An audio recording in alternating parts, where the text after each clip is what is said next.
The question of how and why the United Nations is the crux of the great conspiracy to destroy the sovereignty of the United States and the enslavement of the American people within a UN one-world dictatorship is a complete and unknown mystery to the vast majority of the American people.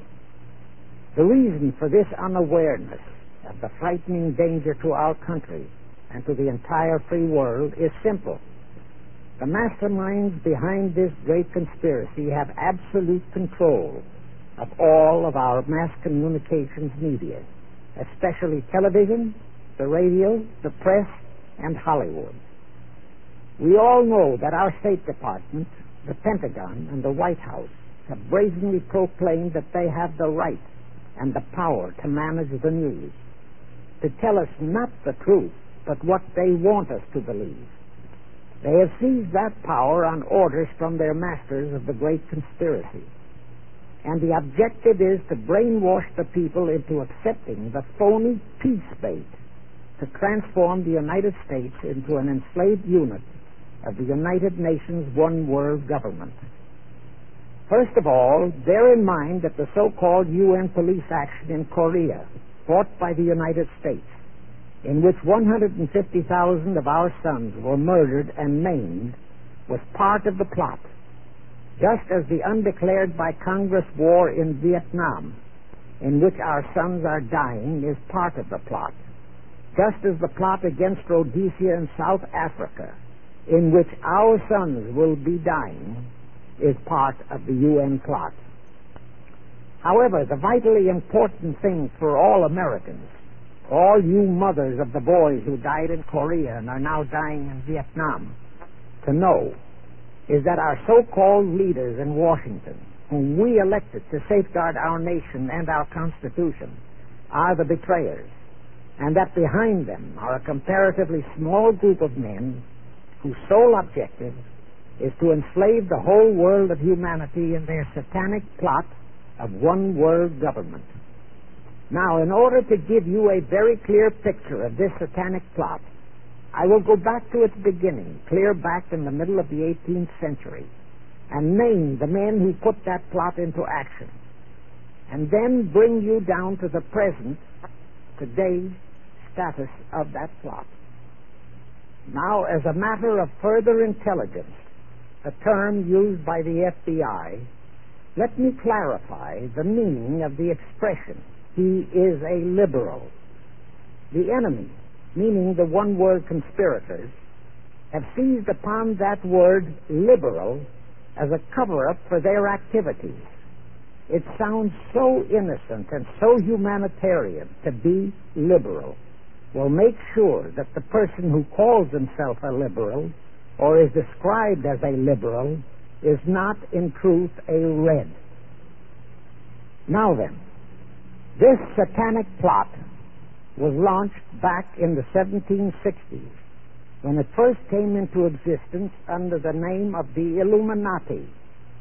This Illuminati was organized by one Adam Weishaupt, born a Jew, who was converted to Catholicism and became a Catholic priest, and then, at the behest of the then newly organized House of Rothschild, defected and organized the Illuminati.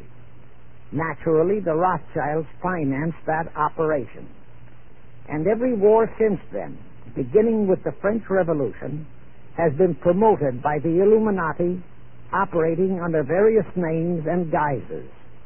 I say under various names and guises because after the Illuminati was exposed and became too notorious, Weishaupt and his co-conspirators began to operate under various other names. In the United States, immediately after World War I, they set up what they called the Council on Foreign Relations, commonly referred to as the CFR. And this CFR is actually the Illuminati in the United States. And its hierarchy, the masterminds in control of the CFR, to a very great extent, are the descendants of the original Illuminati conspirators. But to conceal that fact, Most of them changed their original family names to American-sounding names.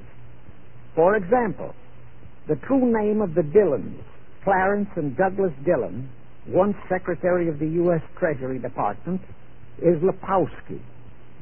I'll come back to all this later. There is a similar establishment of the Illuminati in England, operating under the name of the British Institute of International Affairs. There are similar secret Illuminati organizations in France, Germany, and other nations operating under different names. And all these organizations, including the CFR, continuously set up numerous subsidiary or front organizations that are infiltrated into every phase of the various nations' affairs. But at all times, the operations of these organizations were and are masterminded and controlled by the internationalist bankers, who in turn were and are controlled by the Rothschilds. The details of how they accomplished the setting up of the CFR in the United States, as also in the other nations, are far too voluminous to be described in this dissertation. But you can find it complete in News Bulletin number 122, entitled UN is Spawn of the Illuminati, and News Bulletin number 123, entitled CFR Completely Unmasked as Illuminati. Both are published by the Cinema Educational Guild, Post Office Box 46205, Hollywood, California. You can get them for 50 cents per copy by writing to that address. Those news bulletins reveal the names of the original founders of the Illuminati and the Americanized names of their descendants in the present CFR. Now I'll go back to the activities of the original Illuminati conspirators.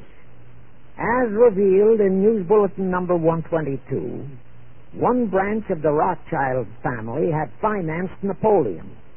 Another branch of the Rothschilds, both branches the real masterminds of the Illuminati, financed Britain, Germany, and the other nations in the Napoleonic Wars. Immediately after the Napoleonic Wars, the Illuminati assumed that all the nations were so destitute and so weary of wars that they'd be glad for any solution. So the Rothschild stooges set up what they called the Congress in Vienna, and at that meeting they tried to create the first League of Nations, their first attempted one-world government, on the theory that all the crowned heads of the European governments were so deeply in debt to them that they would, willingly or unwillingly, serve as their stooges. But the Tsar of Russia caught the stench of the plot and completely torpedoed it. The enraged Nathan Rothschild, then the head of that dynasty, vowed that someday he or his descendants would destroy the Tsar and his entire family. And his descendants did accomplish that very threat in 1917. At this point, bear in mind that the Illuminati was not set up to operate on a short-range basis. Normally, a conspirator of any type enters into a conspiracy with the expectation of achieving his objective during his own lifetime. But that was not the case with the Illuminati. True, they hoped to accomplish their objective during their lifetime,